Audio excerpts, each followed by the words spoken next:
Hello दोस्तों, study with अनु में मैं अनु आपका स्वागत करती हूँ। कैसे हैं आप सब? आई होप आप सब स्वस्थ होंगे, मस्त होंगे और अपनी पढ़ाई लिखाई में व्यस्त होंगे।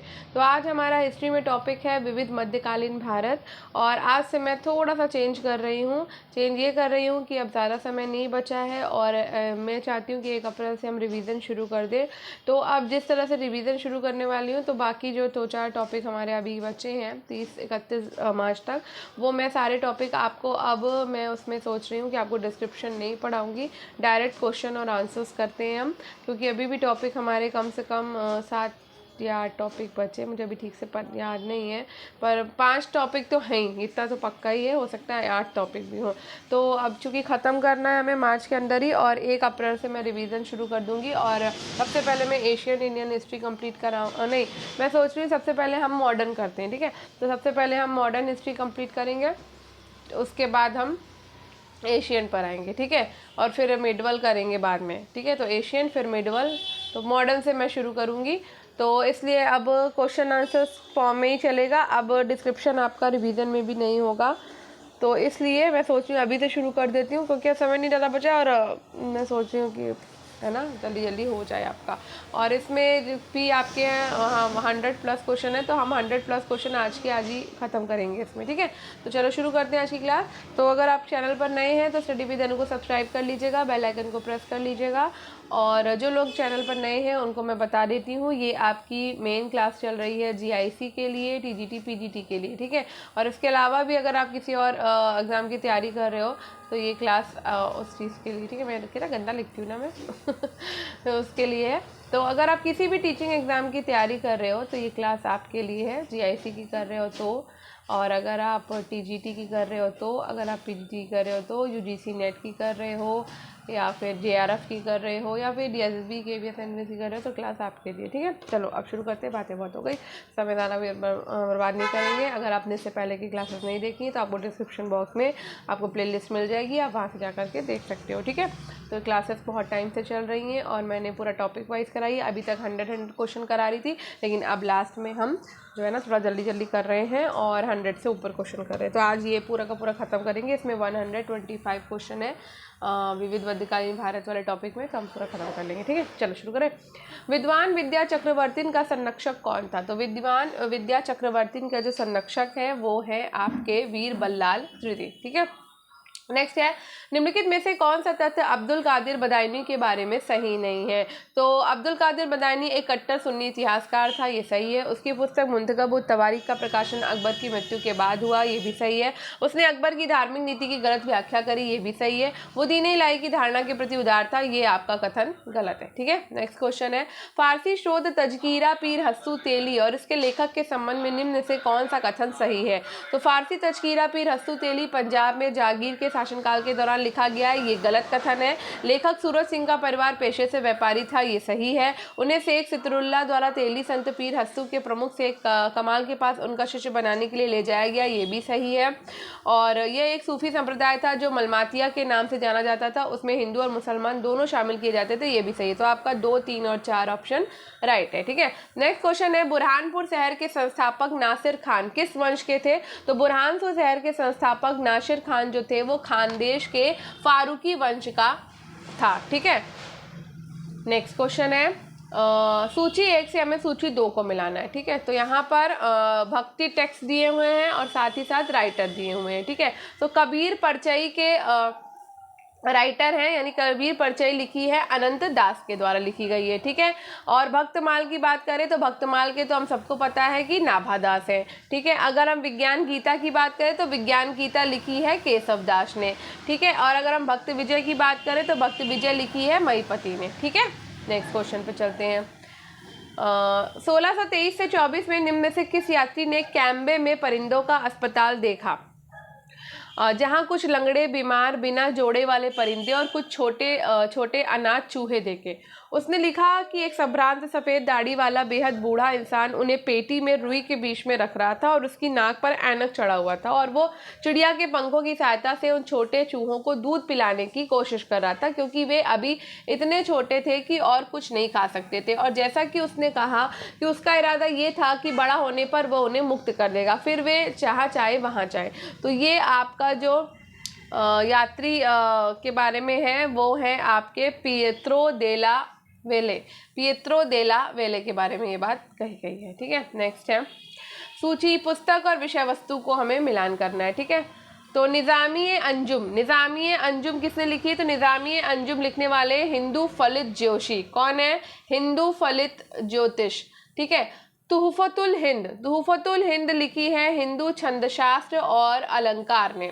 तबिस्ताने मज़ाहिब, तबिस्ताने मज़ाहिब भारत के विभिन्न धर्म और संप्रदाय हैं। रिसाला मिकदारिया तत्कालिक माप तौल से संबंधित है। ठीक है, नेक्स्ट क्वेश्चन पे चलते हैं।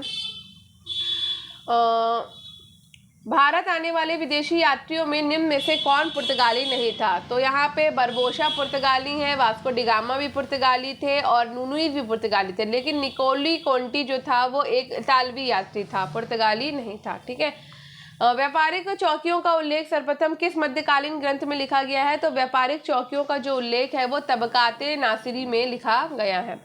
नेक्स्ट क्वेश्चन है द नवाब नामक प्रसिद्ध नाटक किसके द्वारा लिखा गया है? तो द नवाब नामक प्रसिद्ध नाटक फ्रुट के द्वारा लिखा गया है। ठीक है, नेक्स्ट क्वेश्चन है इमारत और निर्माणकर्ता, देख लेते हैं कौन सा सही सुमेलित नहीं है। तो लाल महल बलबन ने निर्माण कराया था, दरबार महल का निर्माण होशंग शाह ने करवाया था, जहाज महल का निर्माण गयासुद्दीन खिलजी ने करवाया था, लाल दरवाजा मस्जिद का निर्माण महमूद शाह ने नहीं करवाया है। जौनपुर के सरकी वंश के शासक हुसैन शाह के समय पे लाल दरवाजा मस्जिद का निर्माण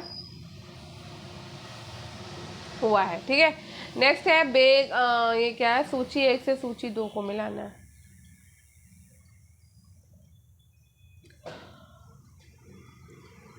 तो यहाँ पर देखो दिया क्या हुआ है, यहाँ पर दिया हुआ है बेगम। बेगम जो है वो शाही परिवार से आने वाली स्त्रियां जो होती थी वो बेगम होती थी। ठीक है, अगहा की बात करें तो अन्य पत्नियां, जिस स्त्रियां जो कुलीन परिवारों से ना जन्मी हो वो अगहा होती थी। ठीक है, कहलाती थी। अगाचा जो थी वो उपपत्नी होती थी, अगाचा कहलाती थी उपपत्नी।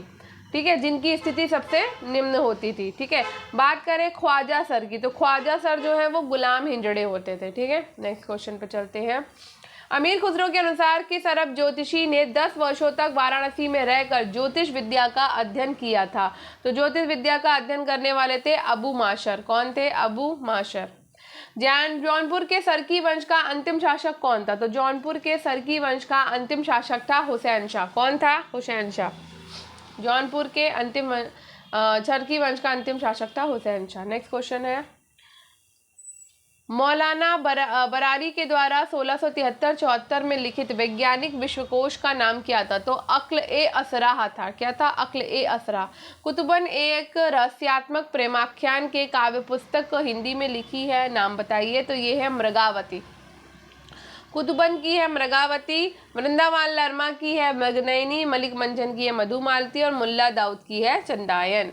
निम्नलिखित में से कौन से बंदरगाह पर वास्को डिगामा नहीं गया था? तो वास्को डिगामा मंगलौर नहीं गया, कालीकट गया था, कोचीन गया था और कन्नूर भी गया था। ठीक है, नेक्स्ट जमोरिन था। तो जमोरिन जो था वो कालीकट का हिंदू राजा था या शासक था। ठीक है, नेक्स्ट है इनमें से कौन सा शासक कश्मीर का अकबर के रूप में जाना जाता है? तो कश्मीर का अकबर कहलाता है जैनुल आबादीन, आबदीन या आबादीन। ठीक है, निम्न विदेशी यात्रियों में किसने जहांगीर के शासनकाल में भारत की यात्रा की? तो जहांगीर के शासनकाल में भारत की यात्रा करने वाला था निकोलो मनुची। कौन था? निकोलो मनुची। नेक्स्ट है मुस्लिम सहयोगी सेनाओं के द्वारा समर्थित पुर्तगालियों और गुजरात के बीच दीव का युद्ध वर्ष 1509 में लड़ा गया था। नेक्स्ट है मुल्फजूत ए तिमूर किस भाषा में लिखी गई थी? ये लिखी गई थी मंगोल भाषा में। नेक्स्ट है महाराणा अमर सिंह द्वितीय के द्वारा मेवाड़ में प्रथम श्रेणी के सामंतों को कितनी संख्या निर्धारित की गई थी? तो ये की गई थी 16।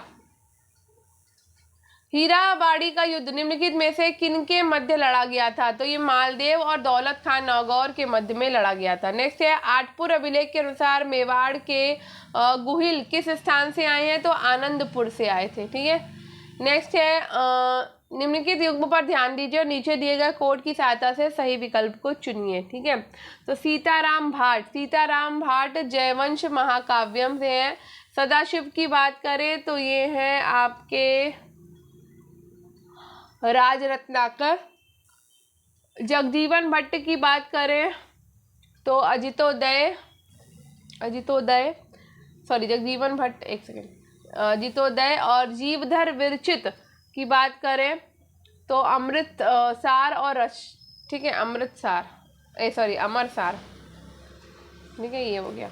चलो नेक्स्ट है आपका, निम्नलिखित बहियों में से किन बहियों में राजकीय भवनों के निर्माण का विस्तृत विवरण मिलता है? तो ये मिलता है कमठाना बहिया में। कमठाना बही राजकीय भवनों और दुर्ग निर्माण संबंधी विवरण है। अगर बात करें हुकूमत बही की तो राजा के आदेशों की नकल होती थी। खरीता बही में पत्राचारों का वर्णन होता था और हकीकत बही में राजा की दिनचर्या का उल्लेख है। निम्नांकित विद्वानों में किसने गुहिलों की क्षत्रिय वंश उत्पत्ति मानी है? तो गुहिलों की क्षत्रिय वंश उत्पत्ति मानी है गौरी शंकर हीराचंद ओझा ने। नेक्स्ट है, निम्नांकित में से कौन सा अभिलेख राजपूतों की ब्राह्मण वंशोत्पत्ति के सिद्धांत का समर्थन नहीं करता? तो ऋषि श्रृंगी अभिलेख नहीं करता है। निम्नलिखित में से किस अभिलेख से बप्पा रावल से महाराणा कुंभा तक की वंशावली की जानकारी मिलती है? तो ये मिलती है रणकपुर अभिलेख से। नेक्स्ट है, निम्नलिखित में से किस चौहान शासक ने सांभर झील का निर्माण किया? वासुदेव ने सांभर झील का निर्माण किया है। धर्मतंत्र इतिहास में क्या शामिल है? तो धार्मिक आस्था शामिल है। ठीक है, किसने 13वीं शताब्दी में जीव विज्ञान के क्षेत्र में मृगा पक्षी शास्त्र नाम के ग्रंथ का संकलन किया? तो हंसदेव ने किया है ये। ठीक है, मुगल प्रशासन को गोलकुंडा, बीजापुर और कर्नाटक तक फैलाने की कोशिशों ने उसे टूट के कगार पर ला दिया। शायद औरंगजेब को यह बेहतर सलाह दी जाती कि वो अपने सबसे बड़े बेटे शाह आलम की ये सलाह मान लेता कि बीजापुर और गोलकुंडा के कुछ हिस्सों को अपने साथ मिलाकर उनसे समझौता कर लिया जाए और उन्हें कर्नाटक पर हुकूमत करने दी जाए। तो काफ़ी दूर था और इसका प्रबंधन मुश्किल था। ये विचार किसके हैं? तो ये विचार है सतीश चंद्र के। ठीक है, नेक्स्ट है, निम्नलिखित में से कौन बंगाल सल्तनत का जागीरदार राज्य नहीं था? तो मालवा जो था वो जागीरदार राज्य नहीं था। कवि चंडीदास ने किस भाषा को लोकप्रियता में योगदान दिया था? तो बंगाली भाषा में योगदान दिया था। नेक्स्ट है, अबुल फजल के इतिहास लेखन की विशेषता क्या नहीं है? सल्तनत कालीन इतिहास लेखन की परंपरा के अनुरूप लेखन। ठीक है, राधा वल्लभ संप्रदाय किसकी शाखा है? तो राधा वल्लभ संप्रदाय जो है वो चैतन्य महाप्रभु की, सनकादि राधा वल्लभ संप्रदाय किसकी शाखा है? चैतन्य महाप्रभु आ गया। ये श्री हित हरिवंश के राधा वल्लभ संप्रदाय में राधा कृष्ण की युगल उपासना का प्रचलन था। ठीक है, एक मिनट में आपको बताती हूँ, जस्ट अ सेकेंड, इसके बारे में आपको डिटेल में, इसमें सनकादि लिखा हुआ है ना। तो राधा वल्लभ संप्रदाय किसकी शाखा है? तो ऑप्शन है यहाँ पे आंसर सनकादिक। ठीक है, देखो अब इसके बारे में मैं बताती हूँ, यहाँ पे लिखा हुआ है, ये देखो, श्री हित हरिवंश के राधा वल्लभ संप्रदाय में राधा कृष्ण की युगल उपासना का प्रचलन था। ये संप्रदाय निम्बाक की साधना पद्धति पर आधारित माना जाता है। भगवान राधा वल्लभ जी की उपासना और उनकी प्रेम भक्ति का ही उपदेश श्री हित हरिवंश ने दिया है। ठीक है, राधा वल्लभ संप्रदाय सनकादि संप्रदाय की एक शाखा है। ठीक है, इसलिए श्री या चैतन्य महाप्रभु में कंफ्यूज नहीं हो जाना। तो अगर पूछा जाए कि राधा वल्लभ संप्रदाय किसकी शाखा है, तो सनकादि संप्रदाय की शाखा है राधा वल्लभ संप्रदाय। ठीक है,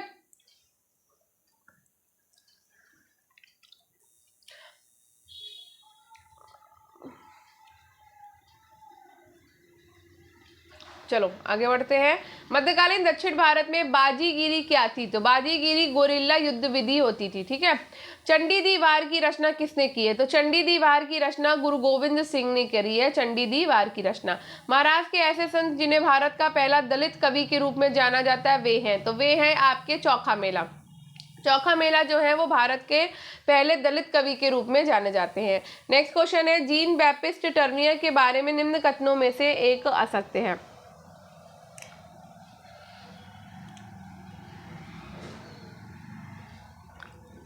तो वो शाहजहां और औरंगजेब के शासनकाल में 6 बार भारत आया था। बिल्कुल आया था, ये सही कथन है। उसकी कृति 1676 में 6 वॉयजेज प्रकाशित हुई और उसको अद्भुत सफलता मिली, ये भी सही है। वो मूलतः एक डॉक्टर था, ये गलत है। ठीक है, वो डॉक्टर नहीं थे, वो पेशे से जौहरी थे, ठीक है। उनकी मृत्यु पेरिस में 1689 में हुई है, ये भी सही है, ठीक है, लेकिन वो डॉक्टर नहीं थे, वो जौहरी थे। नेक्स्ट है, शेरशाह सूरी के समय परगने में मुख्य अधिकारी होते थे। तो शेरशाह सूरी के समय परगने में मुख्य अधिकारी होते थे सिकदार एवं मुंसिफ। पुर्तगालियों से रियासतों को लेकर हुए मतभेद के कारण किस शासक को जहाज पर बुलाकर मुलाकात करने के बहाने धोखे से जहाज से गिराकर डुबो दिया? 16वीं शताब्दी का वो शासक कौन था? तो वो है बहादुर शाह। नेक्स्ट है, शेरशाह के अंतर्गत गुप्तचर विभाग का शीर्ष अधिकारी कौन था? वो है बरीद मुमालिक। निम्नलिखित में से किसने निजामुल मुल्क को वकील मुतलक का पद प्रदान किया था? तो ये किया था मोहम्मद शाह ने। निम्न में से कौन सा युग्म सही है? तो ये है फादर एंथोनी मानसेरट अकबर, ये वाला युग्म आपका सही है। मध्यकालीन भारत में सुल्तान की शक्ति का मुख्य आधार क्या था? तो ये था सेना। सुल्तान की शक्ति का मुख्य आधार था सेना। नेक्स्ट है, निम्नलिखित में से कौन सा कथन सही नहीं है? तो नरबुक्शिया मुहर्रम नहीं मनाते हैं, ये कथन सही नहीं है। निम्नलिखित में से किसको मदद माश अनुदान प्रदान किए जाते थे? तो मदद माश और अनुदान संतों और विद्वानों को प्रदान किए जाते थे। नेक्स्ट क्वेश्चन है, सूची 1 से लेखक और रचना को मिलाना है हमें, ठीक है। तो चलो, तेनालीराम पांडव वरंग महामात्यम से मिलान होगा। अलसनी पेद्दी ने मनु चरित्र लिखी है। भट्ट मूर्ति की बात करें तो नरसबू पालियम लिखी है। और तिम्मन की बात करें तो परिजात हरण प्रबंध लिखी है, ठीक है, हो गया मिलान। चलो आगे बढ़ते हैं। निम्न से सही सुमेलित नहीं है। तो यहाँ पर आपको दिख गया कि अदीना मस्जिद जो है वो अहमदाबाद में नहीं है। अदीना मस्जिद जो है आपकी वो मालदा पश्चिम बंगाल में पड़ती है, ना कि अहमदाबाद में, ठीक है। तो ये आपका रॉन्ग है। अतारिकिन दरवाज़ा नौगौर में है, हिंडोला महल भांडू में है और अटाला मस्जिद आपकी जौनपुर में है। नेक्स्ट है, सूची 1 से सूची 2 को मिलाना है हमें। तो सालार जंग संग्रहालय जो आपका है वो है आपका हैदराबाद में, ठीक है। राष्ट्रीय संग्रहालय आपका नई दिल्ली में है। राष्ट्रीय पुस्तकालय आपका कोलकाता में है और राष्ट्रीय अभिलेखागार आपका नई दिल्ली में है, ठीक है। चलो नेक्स्ट है, फिर यहाँ भी आपको मिलान करना है। तालिका 1 से तालिका 2 को मिलाना है। तो चांदी का टंका जो है वो इल्तुतमिश ने चलाया था। दीवाने अमीर कोही मोहम्मद बिन तुगलक के द्वारा दीवाने अमीर कोही की जो स्थापना है वो मोहम्मद बिन तुगलक ने की थी। दारुल शफा की स्थापना फिरोज तुगलक ने की थी। शाहनाए मंडी की स्थापना अलाउद्दीन खिलजी ने करी है, ठीक है। चलो नेक्स्ट है, लो यहाँ पे तो गायब है यहाँ पर किस यात्री का उस राजा के साथ सुयोग नहीं हो रहा है जिसके शासनकाल में वो आया था? Nicholas Downton Akbar. Niccolo Conti Devaraya प्रथम हो गया। इब्न बतूता मोहम्मद बिन तुगलक हो गया। अब्दुल रज्जाक देवराय द्वितीय हो गया। सूची 1 से सूची 2, ठीक है। तो होशंगाबाद आपका नर्मदा नदी हो गया। हम्पी आपका तुंगभद्रा नदी हो गया। श्रीरंगपट्टनम आपका कावेरी नदी हो गया और हैदराबाद आपका मूसी नदी हो गया, ठीक है। तो ये मिला गया।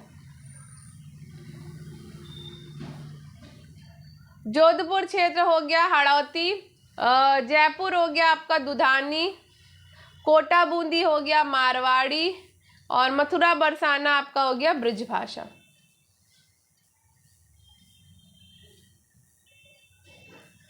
निम्नलिखित में से कौन सा चित्रकार बीकानेर चित्रकला शैली से जुड़ा हुआ नहीं था? तो बीकानेर चित्रकला शैली से आपका नानक राम जुड़ा हुआ नहीं है। जय किशन। भारत की यात्रा करके जाने वाले निम्नलिखित दस्तावेज लेखक यात्रियों को कालक्रमानुसार संयोजन करके दिए गए विकल्पों में से सही विकल्प का चुनाव कीजिए। तो यहाँ पे सही विकल्प है मोहम्मद इब्न अहमद अबू रेहान अल बरूनी। ये हो जाएगा एक नंबर पे। फिर उसके बाद में इब्न बतूता, फिर अब्दुल रज्जाक कमाल अल-दीन इब्न इशाक अल समरकंदी, उसके बाद महमूद अल वल्की। चौहानों की रणथंभौर शाखा का प्रवर्तक था। तो चौहानों की रणथंभौर शाखा का प्रवर्तक कौन था? गोविंद राज। नेक्स्ट, खिरजाबाद किस नगर का नाम था? तो खिरजाबाद जो है वो चित्तौड़ का नाम था, खिरजाबाद। सामंतवाद के अंतर्गत जागीर, खरीफ और जागीरदारी वासलेज में मूलभूत अंतर क्या था? तो मूलभूत अंतर था जागीर संपत्ति अवयव, जबकि जागीरदारी व्यक्तिगत अवयव था। मध्यकालीन भारत के ऐतिहासिक स्रोतों में चकला शब्द का प्रयोग किन अर्थों में हुआ है? तो सूबा और परगना के बीच की क्षेत्रीय इकाई, लेकिन अनिवार्यता सरकार के समानार्थी नहीं। निम्नलिखित में से कौन सा कथन सत्य नहीं है? कथन सही नहीं है, यहाँ पे देखना है। तो यहाँ पर आपका सही कथन कौन सा नहीं है? तो ये है खालिसा शरीफा के अंतर्गत साम्राज्य के खजाने के लिए कर संग्रह किया जाता था, ये सही है। रागीरों की लगातार अदला बदली होती रहती थी, ऐसा संभव था कि एक समय में जो क्षेत्र खालिसा के अधीन हो उसे बाद में जागीर में स्थानांतरित कर दिया जाए, तो ये भी सही है आपका।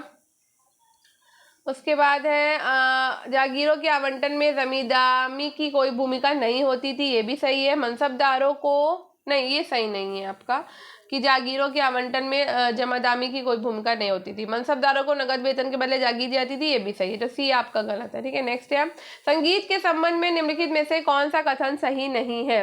तो शास्त्रीय संगीत से संबंधित कृति लज्जते सिकंदरी की रचना सुल्तान सिकंदर के संरक्षण में हुई थी, ये सत्य कथन है, हमें नहीं ढूंढना है, ठीक है। अबुल फजल ने 36 संगीतकारों के नाम बताए जिन्होंने अकबर के दरबार में स्वर और वाद्य संगीत बजाया था, ये भी सही कथन है। शाहजहां ने अपने दरबार में ना तो संगीत को प्रोत्साहित किया और ना संगीतकारों को पुरस्कार प्रदान किया, उसकी रुचि स्थापत्य कला में थी, ये सही नहीं है, ठीक है। शाहजहां जो था वो अत्यंत रसिक और संगीत मर्मज्ञ था, वो दीवाने खास में प्रतिदिन संगीत भी सुना करता था, वो स्वयं एक अच्छा गायक भी था। शाहजहां के दरबार में लाल खां, खुशहाल खां, विलास खां प्रमुख संगीतज्ञ थे और शाहजहां के काल में भी संगीत की नई नई शैलियों का विकास हुआ, तो ये कथन आपका गलत है, ठीक है। औरंगजेब ने अपने शासनकाल के प्रारंभिक 10 वर्षों के दौरान समानता संगीतकारों को पुरस्कार प्रदान किया और ऐसा लगता है कि वो संगीत के प्रति समर्पित था, तो ये बात भी बिल्कुल सही है क्योंकि वो स्वयं भी वीणा बजाता था। नेक्स्ट है निम्नलिखित में से कौन से कर मुक्त व्यापार सुविधाएं प्रदान करने और करों में कमी किए जाने की श्रेणी में आते हैं? तो यहाँ पर आते हैं आपके साइर दाम, ठीक है, और इसके अलावा मापा आता है आपका और साथ ही साथ आपका राहदारी आता है, ठीक है। मुकाता नहीं आता। मुकाता जो था वो राजस्व की वसूली, ठेकेदारी पर राजस्व की जो वसूली होती थी उसको मुकाता कहा जाता था, ठीक है। तो ये नहीं आता आपका कर की कमी में। निम्नलिखित में से कौन सा कथन सही है? तो इसमें सही कथन कौन सा है? तो पूर्व मध्यकालीन भारत में सांप्रदायिक धार्मिक समूहों का विकास हुआ, बिल्कुल हुआ। इनमें से भक्ति पूजा पर बल देने वाले सिद्धांतवादी संप्रदाय लोकप्रिय हुए, ये आपका कथन सही है। मंदिर राजनीतिक, सामाजिक, सांस्कृतिक और आर्थिक कार्यों के गतिशील स्थल बन गए, ये भी आपका सही है, ठीक है। और देखते हैं पूर्व मध्यकालीन भारत के शहरी केंद्रों को 2 वर्गों में विभाजित किया जा सकता है, इनमें से एक को प्रशासनिक शहर और दूसरे को वाणिज्यिक शहर कहा जा सकता है, ये आपका गलत है। चूंकि मंदिरों ने विभिन्न सामाजिक समूहों को आकृष्ट किया और इस प्रकार उन्होंने समूहों को आकृष्ट किया, इस प्रकार उन्होंने अपवर्जन के पक्षधरों का विरोध किया था, ये सही है। तो आपका 1, 2 और 4 सही है। भारत और उज्बेकिस्तान के 2 बादशाहों के नाम बताइए जो हिंदू को या हिंदुकुश को दोनों साम्राज्यों की सीमा तय करने पर सहमत हुए थे। तो वो हैं आपके अकबर और साथ ही साथ अब्दुल्ला खां उज्बेक, ठीक है।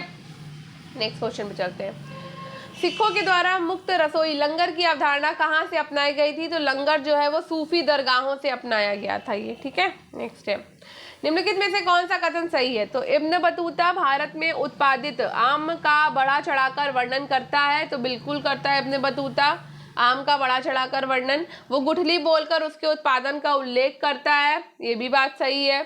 इब्न बतूता उल्लेख करता है कि भारत में आम की कलम बांधने की प्रथा थी, ये सही नहीं है, ठीक है। तो 2 चीज़ें आपकी सही थी। अरे कहाँ चले गए? अच्छा वापस से रिपीटेड क्वेश्चन हो गए, ओके। और ठीक है, तो यहाँ पर ए और बी आपका सही है, ठीक है। तो देखो इब्न बतूता जो है वो मोरक्को का यात्री था और तुगलक के शासनकाल में आया था। उसने भारत में उत्पादित आम का बढ़ा चढ़ा कर वर्णन किया। उसके अनुसार भारत के लोग कच्चे आम का अचार बनाते हैं, पके हुए फल चूस कर या काट कर खाते हैं। इब्न बतूता आम की गुठली बोलकर उसके उत्पादन का उल्लेख करता है, ठीक है। नेक्स्ट क्वेश्चन है निम्नलिखित में से कौन सा स्रोत सिंध के इतिहास से संबंधित है? तो सिंध के इतिहास से आपका संबंधित स्रोत है तारीख ताहरी और मतारे शाहजहानी, ठीक है, ये दोनों है। 18वीं शताब्दी के स्रोत तूफात उल हिंद में निम्नलिखित में से किस बोली में विशाल शब्दावली दी गई है? तो ये ब्रिज भाषा में दी गई है। ठीक है, नेक्स्ट है, यहाँ पे हमको मिलान करना है। ठीक है, तो मलिक सरवर जौनपुर सल्तनत से है। जफर खां की बात करें तो गुजरात सल्तनत से है। दिलवार खां गौरी की बात करें तो मालवा सल्तनत से है। और अलाउद्दीन हसन की बात करें तो बहमनी सल्तनत से है। ठीक है, नेक्स्ट, ताप्ती नदी के किनारे लगभग 1400 ईस्वी में बुरहानपुर शहर की स्थापना किसने की थी? तो नासिर खां फारूकी ने की थी। ठीक है, नेक्स्ट है, सिराज ऑफ द ईस्ट किस शहर को कहा जाता था? तो सिराज ऑफ द ईस्ट जो है वो जौनपुर को कहा जाता है। सूची 1 से सूची 2 को मिलाना है। तुगलकाबाद की बात करें तो तुगलकाबाद जो है वो गयासुद्दीन तुगलक के द्वारा बसाया गया था। आदिलाबाद की आदिलाबाद की बात करें तो मोहम्मद तुगलक के द्वारा बसाया गया। फिरोजाबाद की बात करें तो फिरोज तुगलक के द्वारा बसाया गया। और खिरजाबाद की बात करें तो अलाउद्दीन खिलजी के द्वारा ये बसाया गया। ठीक है, नेक्स्ट है, निम्नलिखित में से कौन सा राजस्व अनुदान धार्मिक बुद्धिजीवियों को नहीं दिया जाता था? तो औकाफ नहीं दिया जाता था। ठीक है, नेक्स्ट है, अभिकथन कहता है कि पूर्व मध्यकाल में सामंतवाद की कुछ महत्वपूर्ण विशेषताएं पाई जाती थी, परंतु यह यूरोपीय सामंतवाद से काफी भिन्न था। ये क्या कहता है?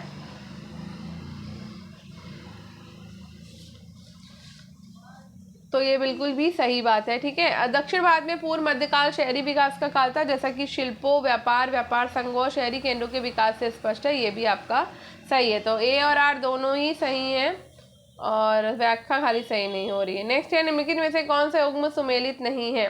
तो अकबर टॉमस रो आपका सुमेलित नहीं है। जहांगीर के टाइम पे विलियम हॉकिंस आते हैं, शाहजहां पे ट्रेवरनियर और औरंगजेब पे मनुची। स्रोत और क्षेत्र की बात करते हैं तो चचनामा जो है वो आपकी सिंध में है। रियाज उल सलातीन जो है वो बंगाल में। मिराज ए अहमदी जो है वो गुजरात में। नुस्खाए दिलकुशाए आपकी दक्कन में।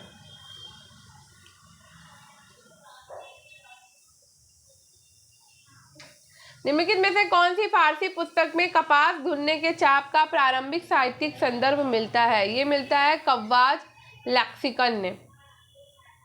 शाहजहां पहला मुगल बादशाह था जिसने माही मरातिब नामक एक नए ध्वज की शुरुआत करी। इसे किसी व्यक्ति को प्रदत्त सर्वोच्च सम्मान माना जाता था। शाहजहां से पहले कौन सा भारतीय शासक इसे प्रदान किया करता था? तो ये किया करता था दिल्ली के सुल्तान। नेक्स्ट, बनारसी दास ने 1641 में किस भाषा में एक अति रोचक आत्मकथा अर्ध कथानक लिखी थी? तो अर्ध कथानक ब्रिज भाषा में लिखी थी।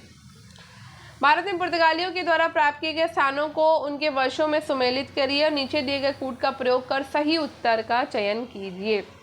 तो कालीकट जो होता है वो 500 में करते हैं, अपने अधिकार में ले लेते हैं। कन्नानौर को ये 1502 में लेते हैं। 500 बोला मैंने, 1502। दाबोल को ये ले लेते हैं 1522 में। और पोन्नानी को लेते हैं लोग 1525 में। ठीक है, नेक्स्ट, भारत में किस उत्पादन की शुरुआत पुर्तगालियों के द्वारा नहीं की गई थी? तो पुर्तगालियों ने भाई तंबाकू ले आए, काजू ले आए, अनानास ले आए, लेकिन पान नहीं लाए पुर्तगाली। ठीक है, घटना और वर्ष को कौन सा सही सुमेलित नहीं है? तो सुल्तान जलालुद्दीन खिलजी की जो हत्या होती है वो होती है 1296 में। खिज्र खान ने दिल्ली का सिंहासन ग्रहण कर लेता है 1414 में। सिकंदर लोदी ने एक नए नगर आगरा की स्थापना कर लेता है 1504 में। कन्नौज यानी कि हमारा बिलग्राम का युद्ध 1530 में नहीं होता है, ये होता है 1540 में। ठीक है, ये गलत है, शेरशाह सूरी और हुमायूं के बीच में। नेक्स्ट, निम्नलिखित घटनाओं को कालक्रमानुसार व्यवस्थित कीजिए और नीचे दिए गए कूट का प्रयोग कर सही उत्तर का चयन करिए। ठीक है, तो मलिक छज्जू का जो विद्रोह है, मलिक छज्जू का जो विद्रोह होता है मैं पहले बता देती हूँ, वो होता है आपका 1290 में। ठीक, उसके बाद होता है बाजार नियंत्रण नीति जो कि 1296 से लेकर के अलाउद्दीन खिलजी के टाइम की बात हो रही है 1316 तक। ठीक, सांकेतिक मुद्रा का जो प्रचलन होता है वो 1329 से लेकर के 1330 तक चलता है। तैमूर का जो आक्रमण होता है वो 1398 में होता है। अब आप इस तरह से इसको मिला लोगे। ठीक है, एक तो 4 3 2 1 इस तरह से मिलेगा। चलो नेक्स्ट क्वेश्चन। द्वितीय राज तरंगिणी के रचनाकार थे, तो द्वितीय राज तरंगिणी के जो रचनाकार थे वो थे जोनराज। Next question. चित्रकला का कांगड़ा शैली के मुख्य विषय थे, चित्रकला की कांगड़ा शैली के मुख्य विषय थे, तो मुख्य विषय थे इसमें आपके चारों, यानी कृष्ण राधा, शिव पार्वती, नायिका बेय, संयोग और वियोग, चारों ही। नेक्स्ट है कलाकार और प्राप्त उपाधि की बात करते हैं। तो कलाकार है अब्दुल समद, जिनकी उपाधि है शीरीन कलम। अबुल हसन, नादिर उल जमा। कश्मीर का मोहम्मद हुसैन, जरीन कलम। उस्ताद मंसूर, नादिर उल अस्त्र। चलो नेक्स्ट है राजा शब्द को सूची 2 में दिए गए उनके आधुनिक अर्थ के साथ सुमेलित कीजिए और नीचे दिए गए कूट से सही उत्तर को चुनिए। राजस्व और आधुनिक अर्थ की बात करेंगे हम, ठीक है। तो अगर बात करें अखल की, तो अखल जो था वो होती थी बंजर भूमि, ठीक। बूद ओ नाबूद, बूद और नाबूद जो होता था वो कृषित और आकृषित भूमि कहलाती थी, ठीक।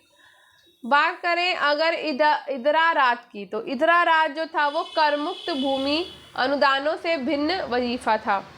बात करें इमलाक की, तो इमलाक राजा से प्राप्त अनुदान के द्वारा धारित कर मुक्ति भूमि होती थी। Next question. मौलाना कबीर सुल्तान के शिक्षक थे, लेकिन ज्ञान प्राप्ति के लिए वे हिरात चले गए। सुल्तान ने उन्हें वहां से बुलवाया और शेख उल इस्लाम के पद पर नियुक्त किया। कश्मीर के सुल्तान की पहचान कीजिए जिसने अपने शिक्षक को सम्मानित किया, तो वो था सुल्तान जैनुल आबदीन। नेक्स्ट क्वेश्चन है, नीचे 2 व्यक्तित्व दिए गए हैं जिनमें से एक कथन है, दूसरा कारण, तो पढ़ के सही उत्तर का चयन। तो कथन कहता है कि गिलोम एडम ने इस मान्यता के आधार पर कि मामलुक मिस्र दोनों का समान शत्रु होगा, लैटिन ईसाइयों और इखलानिद ईरान के बीच गठबंधन के पक्ष का समर्थन किया था। ये बात बिल्कुल सही है, ठीक है। तर्क कहता है कि मिस्र के साथ लाल सागर से होकर भारतीय व्यापार की नाकाबंदी के लिए नौसैनिक अवरोध खड़ा करने की धारणा और योजना एक नया विचार था, किंतु इसे कभी भी व्यवहार में नहीं लाया जा सका। तथापि लगभग 2 सदियों के बाद पुर्तगालियों ने इसे कार्यान्वित किया है, तो ये भी बात सही है आपकी, और AR की सही व्याख्या भी कर रहा है, ठीक है। नेक्स्ट क्वेश्चन है, शेख बायजीद के आध्यात्मिक उत्तराधिकारियों को अलग अलग क्षेत्रों में अलग अलग नामों से जाना जाता था और इस संबंध में निम्नलिखित में से कौन सा सही सुमेलित नहीं है। तो यहाँ पर आपका सही सुमेलित नहीं है नूर बख्शिया। नूर बख्शिया जो है वो ईरान का नहीं था, मिस्र का था। बाकी सही सुमेलित है। निम्नलिखित में से कौन सा लेखकों को उनकी रचना का युग्म सही सुमेलित नहीं है। लेखक और उनकी रचना, तो हसन निजामी तारीख शाही के नहीं है। हसन निजामी तारीख शाही के नहीं, तारीख शाही के हैं अहमद यादगार, ठीक है, तारीख शाही के। अब मिनाज सिराज तबकात नासरी, अमीर खुसरो की है हसद बख्शिश और जियाउद्दीन बरनी की है फतवाए रायदिरी।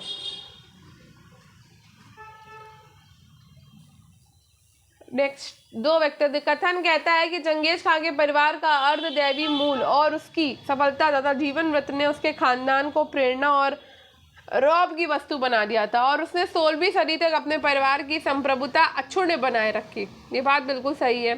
चंगेज खान वंश का सम्मोहन ऐसा था कि तैमूर ने भी चंगेज खान के वंशज के नाम पर अपनी शक्ति का प्रयोग करना उपयुक्त समझा और अमीर या बेग की विनम्र उपाधि से ही संतुष्ट रहा।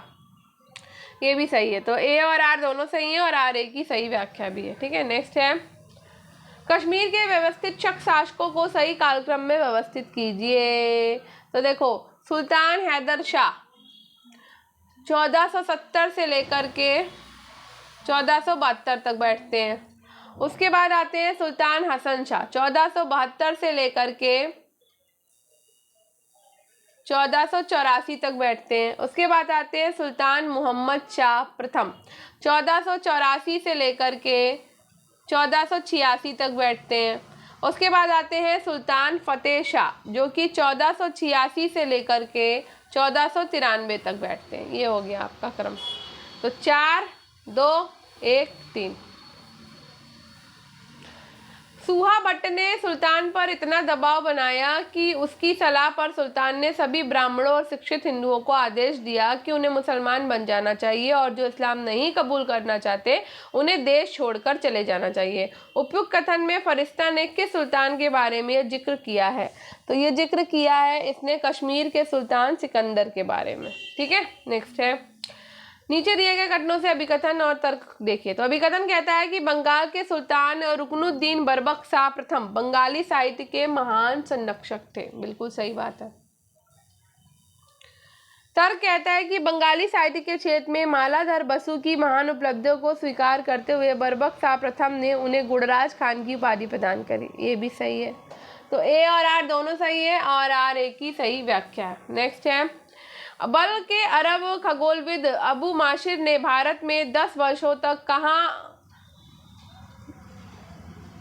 क्या लिखा है, कहाँ परीक्षा की प्रतीक्षा प्राप्त की थी? तो अबू माशिर ने, जो कि अरबी खगोलविद था, उसने 10 वर्षों तक बनारस में रहकर ज्ञान प्राप्त किया था। अच्छा, शिक्षा लिखा हुआ है, सॉरी यहाँ पे शिक्षा है तो ये किया था बनारस में। सिखों के 5वें गुरु कौन थे? तो सबको पता है सिखों के 5वें गुरु थे गुरु अर्जुन देव। ठीक है, पद्मावती कथा के रचनाकार, पद्मावती कथा के रचनाकार है मलिक मोहम्मद जायसी। बचपन से याद कर रखा है हम लोगों ने ये, कम से कम 9 से ना। अभिकथन कहता है कि मंगोलों ने अंतर महाद्वीपीय साम्राज्य चंगेज खां के नेतृत्व में 13वीं और 14वीं शताब्दी में स्थापित कर लिया। तो बताओ, अभिकथन सही है आपका? बिल्कुल सही है। ठीक है, तर्क कहता है कि उस्मान खान की सैनिक उपलब्धि आश्चर्यकारी थी तथा वे सैन्य रणनीतियों में नवोन्मेष करने की उसकी योग्यता का परिणाम थी। तो ए और आर दोनों सही है और आर ए की सही व्याख्या भी कर रहा है। ठीक है, चलो, निम्न में से कौन से तिमुरिद राजपूत ने विजयनगर साम्राज्य का भ्रमण किया? तो ये किया था अब्दुल रज्जाक ने। सूची 1 से सूची 2 को मिलाओ। तो भारत में गुलाब की खेती का प्रथम सीधा संदर्भ, तो भारत में गुलाब की खेती का प्रथम सीधा संदर्भ जो है माहुआन 1422। रेशम उत्पादन का बंगाल में उल्लेख बरनी 1357।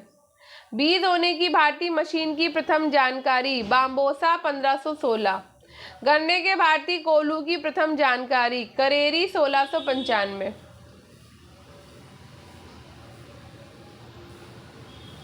मध्यकालीन भारत के निम्नलिखित राजनीतिक घटनाक्रम को कालक्रमानुसार व्यवस्थित करते हुए दिए गए विकल्पों में से सही विकल्प का चुनाव कीजिए। तो ये है आपका ओडिशा के गजपति साम्राज्य की स्थापना, बीजापुर सल्तनत की स्थापना, गोवा पर पुर्तगाली विजय और गोलकुंडा सल्तनत की स्थापना। किसकी यात्रा वृत्तांत में भारतीय जनता की भौतिक अवस्था का वर्णन निम्नानुसार किया गया? आम जनता इतनी भीषण गरीबी में जीवन यापन करती थी कि उसके जीवन को सिर्फ अपार वंचना और घोर दुख के निवास स्थल के रूप में चित्रित अथवा सही ढंग से वर्णित किया जा सकता था।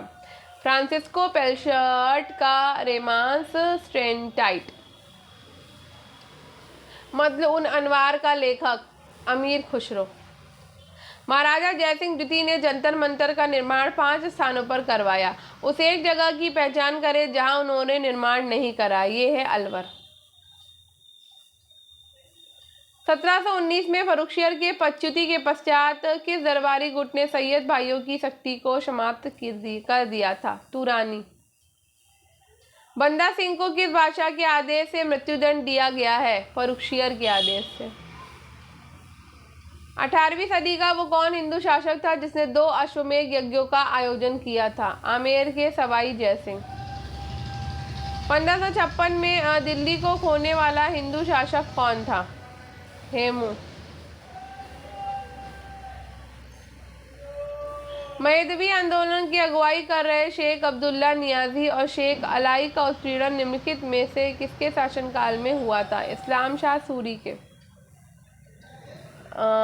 सिकंदर लोदी का मकबरा 1517। शेरशाह सूरी का मकबरा 1545। इस्लाम शाह का मकबरा 1550। मोहम्मद शैयद का मकबरा 1414। बाद में व्यवस्थित यात्रियों को कालक्रमानुसार सुव्यवस्थित करें। अलबरूनी 10 से 24। 30 महमूद गजनवी के शासनकाल में आया था ये।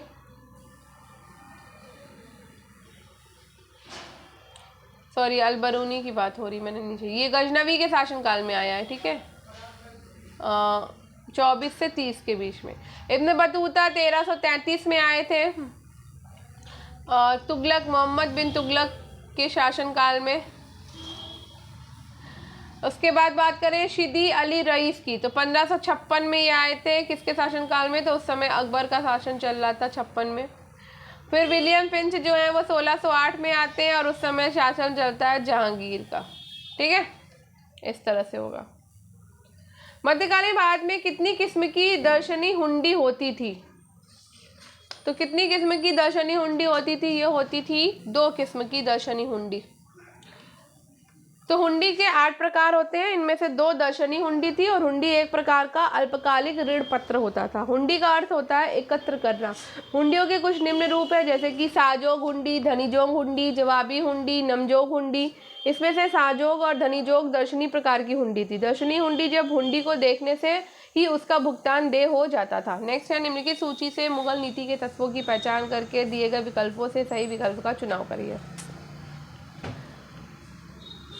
तो ये है राजतंत्री शासन व्यवस्था, उसके बाद आ जाती है वंशवादी शासन व्यवस्था, फिर आ जाएगी जागीरदारी शासन व्यवस्था। कौन नेक्स्ट है, यहाँ पर कूट का मिलान करना है। कातंत्र, कातंत्र जो है वो है किसकी, कातंत्र है सर्ववर्मा की। औचित्य विचार चर्चा क्षेमेंद्र की। अमुक्त माल्याद कृष्णदेव राय की। और गौड़वहो, गौड़वहो किसकी है, वाकपति की। नेक्स्ट है, विजयनगर साम्राज्य की सामाजिक व्यवस्था में गणिकाओं के विषय में निम्नलिखित में से कौन सा कथन सत्य नहीं है। तो गणिकाओं को समाज में महत्वपूर्ण स्थान प्राप्त था, ये बात बिल्कुल सही है। वे नाच गान में पारंगत थी, ये भी सही है। और वे सार्वजनिक समारोह में भाग लेती थी, ये भी सही है। और उन्हें प्रशासन के महत्वपूर्ण पदों पर नियुक्त किया जाता था, ये वाला आपका गलत है। प्रशासन के महत्वपूर्ण पदों पर उन्हें नियुक्त नहीं किया जाता था। तो विजयनगर साम्राज्य में जो गणिकाएँ होती थी वो 2 वर्गों में विभाजित थी। एक तो वो होती थी जो मंदिरों में संबद्ध होती थी और दूसरी वो होती थी जो स्वतंत्र जीवन यापन करती थी। तो गणिकाएँ चाहे किसी भी जाति या समुदाय की हों, उनकी जाति एक ही होती थी और इस वर्ग की जो स्त्रियां थीं वो पर्याप्त रूप से शिक्षित होती थी। अधिकांश गणिकाएँ धनाढ्य और विशेषाधिकार प्राप्त होती थी, यानी बहुत ज़्यादा धनी होती थी और उनको बहुत सारे अधिकार प्राप्त थे। गरीब माता पिता अपनी युवा पुत्रियों को या तो गणिकाओं को सौंप देते थे अथवा उन्हें बेच देते थे। विशेष बात यह है कि इन गणिकाओं को समाज में हेय दृष्टि से नहीं देखा जाता था। सार्वजनिक उत्सवों पर समस्त गणिकाएँ अनिवार्यता उत्सव में भाग लेती थी। राजा और सामंत दोनों निसंकोच रूप से गणिकाओं से संपर्क रखते थे, परंतु इन्हें प्रशासन के महत्वपूर्ण पदों पर नियुक्त नहीं किया जाता था। नेक्स्ट क्वेश्चन, कादरी सिलसिला। तो कादरी सिलसिला के सूफी संत लाहौर के मियाँ मीर किसके राज्यकाल से संबंधित थे। तो मियाँ मीर संबंधित थे जहांगीर के शासनकाल से। कादरी संप्रदाय की जो स्थापना है वो शेख अब्दुल कादिर जिलानी ने की थी और भारत में सिलसिले की जो शुरुआत है वो सैयद मोहम्मद जिलानी ने की है।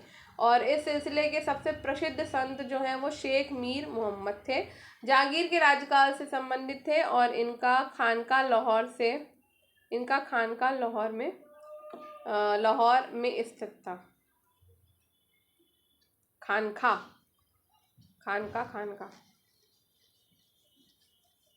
दारा शिकोह मियाँ मीर से लाहौर में भेंट किया था। नेक्स्ट क्वेश्चन है, कौन सा युग्म सही है। तो अलबरूनी ने किताबुल हिंद लिखी, ये बिल्कुल सही है। फैजी की अकबरनामा नहीं है। अलबरूनी ने तहकीक हिंद या किताबुल हिंद की रचना करी है। अलबरूनी जो है वो फारसी भाषा और संस्कृत का विद्वान व्यक्ति था और वो महमूद गजनवी के साथ भारत आया था। वो भारतीय ग्रंथों का भी अध्ययन करता है। फैजी ने अकबरनामा नहीं लिखी है। सरदास नागर की मिराते मुलुक नहीं है। खाकी काकी आलमगीर नामा भी नहीं है।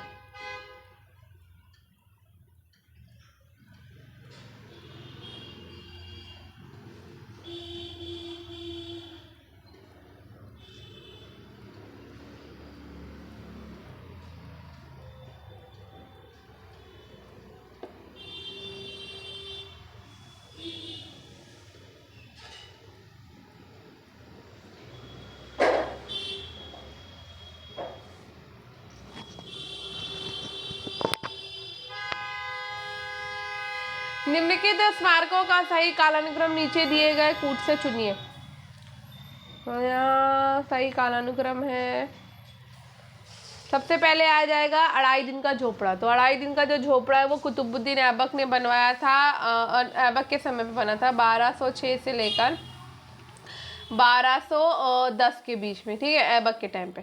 उसके बाद बनता है अलाई दरवाज़ा। अलाई दरवाज़ा बनवाया था अलाउद्दीन खिलजी ने। अलाउद्दीन खिलजी का टाइम रहता है 1296 से लेकर के 1316 तक। उसके बाद दीने पना। दीने पना हुमायूं के समय की है और ये है 1530 से लेकर 40 के बीच में। उसके बाद है बुलंद दरवाज़ा। बुलंद दरवाज़ा अकबर के टाइम का है, जो कि 1556 से लेकर के 1605 तक के बीच में, ठीक। नेक्स्ट और लास्ट, निम्नलिखित में से कौन स्वतंत्र अवध प्रांत का संस्थापक था? तो स्वतंत्र अवध प्रांत का संस्थापक था सादत अली खां। तो पश्चिम की कन्नौज से लेकर पूर्व में कर्मनाशा नदी तक फैला था अवध का सूबा, एक विस्तार और एक समृद्धशाली क्षेत्र था। और अवध स्वतंत्रता की घोषणा 1722 में सादत खां बुरहानुल मुल्क ने की थी। और सादत खां ने नादिर शाह के आक्रमण के समय शाही मामलों में महत्वपूर्ण भूमिका का निर्वाह किया था। और इसी के साथ ही ये क्वेश्चन यहाँ पे हो जाता है समाप्त, और कल हम करेंगे नेक्स्ट टॉपिक, ठीक है। तो आई होप आपको आज की क्लास पसंद आई होगी। क्लास पसंद आई हो तो क्लास को लाइक, शेयर और चैनल को सब्सक्राइब करना बिल्कुल मत भूलिएगा, और बेल आइकन को प्रेस कर दीजिएगा, ठीक है। मिलते हैं क्लास कल नेक्स्ट टॉपिक के साथ, तब तक के लिए बाय बाय।